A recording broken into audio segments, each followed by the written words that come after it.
আসসালামু আলাইকুম। সবাইকে পাখির গল্প অ্যাভেরির পক্ষ থেকে স্বাগতম।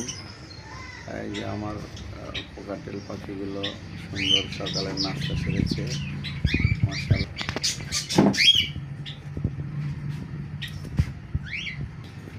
এই হলো সেই কোকাটেল আমার, যাকে আমি বলি ডিম বাচ্চার মেশিন।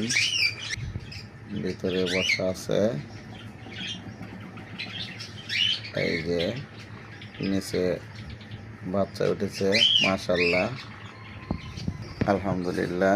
এখানে চারটা বাচ্চা, দুইটা লুটিনো এবং একটা গ্রে এবং একটা ঝর্ণা হবে, মাশাআল্লাহ। এই হলো আমার love bird, yellow red head. এর বক্সের ভিতর মাশাআল্লাহ বাচ্চা রয়েছে, মাশাআল্লাহ। এখানে তিনটা